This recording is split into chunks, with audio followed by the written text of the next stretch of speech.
ఓం నమో నారాయణ. జై గురువాయూరప్పన్. జై శ్రీకృష్ణ. శ్రీమన్నారాయణీయం. 3వ దశకం. భక్తి స్వరూప వర్ణనము. భక్తికై ప్రార్థన. భక్తుల కోరికలను తీర్చు కన్నయ్య, నీ భక్తులు నీ దివ్య నామములను పఠించుచు నీ పరమసుందర రూపమును స్మరించుచున్నారు. అట్లే కళ్యాణ గుణములు కల నీ దివ్య కథలను గానము చేయుచు ఆనంద సముద్రమున ఓలలాడుచు ఈ భూమండలంపై తిరుగుచూ ఉన్నారు. నిన్ను సదా ధ్యానించుచున్న భక్తుల యొక్క కోరికలన్నిటినీ నీవు కరుణతో తీర్చెదవు. కావున కోరికలన్నీ తీరి పరమానందమున ఓలలాడు నీ భక్తులు పరమధన్యులని నేను భావించదను. శ్రీమన్నారాయణ, నీ పాద పద్మములను భక్తితో సేవింపదలచితిని, కానీ అనారోగ్యముచే నేను బాధపడుచున్నాను. నా మనసు అందులకు విముఖంగా ఉన్నది. ఏమి చేయుదును ప్రభు? అందువలన నీవు నాపై దయను చూపించినచో నీ పాద పద్మములను అనన్య భక్తితో సేవించుచు ఏకాంతమున నీ దివ్యమైన నామాలను అనుక్షణం ఆనందముతో గానము చేయుచు ఉందును. ప్రాణులన్నిటిలోనూ జగదేశ్వరుడైన శ్రీహరి సదా ఆత్మరూపంలో ఉంటాడు. బుద్ధి మొదలైన లక్షణాలతో అతడు కనిపిస్తాడు. మహాత్ముల చేత కూడా అతడు సేవింపదగినవాడు. రాత్రింపగళ్ళు నమస్కరింపదగినవాడు. భక్తులపై వాత్సల్యం గలవాడు. నియత బుద్ధితో సదా ఆత్మరూపుడైన శ్రీహరి యొక్క కథామృతాన్ని తనివి తీరా విన్నవాళ్ళు, చదివిన వాళ్ళు ధన్యులు.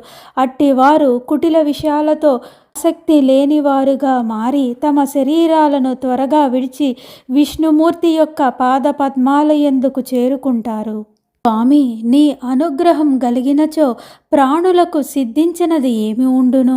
అందువలన నా రోగ బాధ నివారణమనున్నది నీకు చాలా స్వల్పమైన విషయము. నీ అనుగ్రహం వలనే ఎట్టి కోరికలు లేని నీ భక్తులు ఎల్లప్పుడూ దుఃఖము ఏమాత్రమూ లేక విముక్తిని పొంది శాశ్వతమైన సుఖమును అనుభవించుచూ ఉన్నారు కదా ప్రభు. ఆత్మజ్ఞాన సంపన్నులైన నారదాది మునీశ్వరులు నీ పాద పద్మాలను సదా స్మరించుచూ ఉన్నందువలన ఎట్టి బాధలు లేక సచ్చిదానందమున సదా నిమగ్నులై స్వేచ్ఛగా సంచరించుచూ ఉన్నారు. వారికి ఇంతకంటే కావలసినది ఏముంది? స్వామి, నాకు నీ చరణాల విందములపై భక్తి మిక్కిలిగా దృఢముగా కలుగునట్లు దయతో నన్ను అనుగ్రహింపుము. ఆ భక్తి నా సమస్త బాధలను తప్పక దూరం చేయును. ఇందుకు నాకు ఎట్టి సందేహము లేదు. కానిచో భగవద్గీత మొదలైన గ్రంథములయందు వేదవ్యాసుడు చెప్పిన మాటలు, వేదములయందు చెప్పబడిన వాక్కులు అన్నీ త్రోవలో కలిసినప్పుడు మాట్లాడు చిల్లర జనము యొక్క మాటలు వలె వ్యర్థమగును. ప్రభు, నీ చరణాల విందములయందలి భక్తి నీ గుణారసానందానుభావము వలన మధురాతి మధురమైనది. అట్టి భక్తి క్రమక్రమముగా పెరిగినచో ఆధ్యాత్మిక, ఆది భౌతిక, ఆది దైవికములై సమస్త తాపములను నశించును. అట్లే చివరకు నిర్మలమైన జ్ఞానోదయము కలిగి బ్రహ్మానందమున ఓలలాడుటకు కూడా జరుగును. మానవునకు ఇంతకంటే కోరవలసినది ఏమి కలదు? అందువలన స్వామి, నాకు నీ భక్తిని మాత్రము అనుగ్రహించుము. స్వామి, నా బాధలన్నిటినీ దూరం చేసి నా పాదములు నీ దివ్యమైన క్షేత్రమును చేరునట్లు చేయుము. నా చేతులు సదా నిన్ను పూజించునట్లు చేయుము. నా నేత్రములు నీ దివ్యమైన స్వరూపమును సందర్శించునట్లు చేయుము. నా ఘ్రాణేంద్రియము నీ పాదముల యందు ఉన్న తులసిని ఆఘ్రాణించునట్లు, నా చెవులు మధురాతి మధురమైన నీ గాథలను మిక్కిలి భక్తితో వినునట్లు అనుగ్రహింపుము. ఆ విధముగా నేను ఆనందానుభూతిని పొందెదను.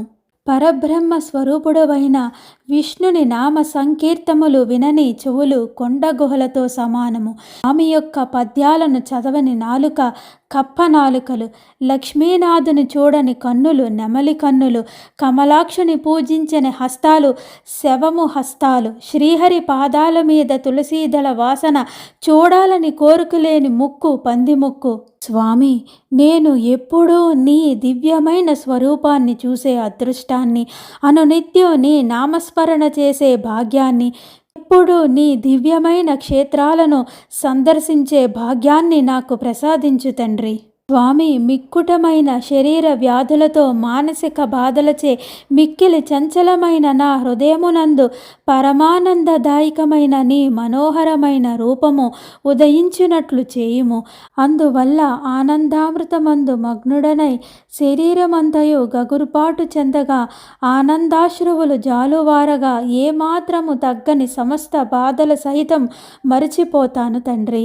గురువాయూరప్ప, కంసదమన, నీ ఎడ ఏమాత్రం భక్తి లేని వారు సుఖములను అనుభవిస్తూ ఉన్నారు. కానీ నీ యందు సంపూర్ణమైన అనురాగము కల నేను మాత్రం ఈ విధముగా రోగముతో బాధపడుతూ ఉన్నాను. ఇదేమి చిత్రము!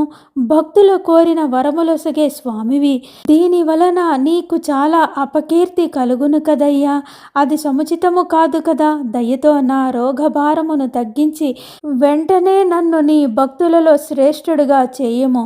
భక్తులు కోరిన వరములొసగు ఓ స్వామి, ఇంకా అతిగా నా బాధలను చెప్పుకొనుట అవసరం లేదు. నాకు కలిగిన రోగ బాధల వల్ల వ్యర్థముగా ప్రలాపాలను చేయుచుంటిని. వాటిని మానుకొని నీకు దయ కలుగునంత వరకు నా శక్తి మేరకు నీ దగ్గర స్తుతులను, నమస్కారములను, సేవలను చేయుచు దినములను గడుపుటకు నేను నిశ్చయించుకుంటుని. ఇది తథ్యము. శ్రీవత్సమనే పుట్టుమచ్చతో కలిసి కౌస్తుభమణిలో స్ఫురించే లక్ష్మీదేవితో మనోహరంగా కనబడే విశాలమైన వక్షస్థలముతో వెలుగొందుతున్నాడు. నల్లనివాడు, శుభప్రదుడు, తామర రేకుల వంటి కన్నులు కలవాడు, బ్రహ్మ, దేవేంద్రుడు మొదలగు సమస్త దేవతల కిరీట రత్న కాంతులతో ప్రకాశిస్తున్న పాదపద్మాలు కలవాడు, కృపామయుడు అయిన శ్రీమన్నారాయణుని కీర్తిస్తున్నాను. విధంగా గురువాయూరప్పన్ని కీర్తిస్తూ తన బాధలను తీర్చమని వేడుకుంటున్నారు నారాయణ భట్టతీరివారు. హరే కృష్ణ కృష్ణ కృష్ణ హరే హరే, హరే రామ రామ రామ హరే హరే. జై శ్రీకృష్ణ, జై గోవింద. నారాయణము భక్తి స్వరూప వర్ణనము, భక్తికై ప్రార్థన అను 3వ దశకం సమాప్తం. జై శ్రీకృష్ణ, జై గోవింద, జై గురువాయూరప్పన్.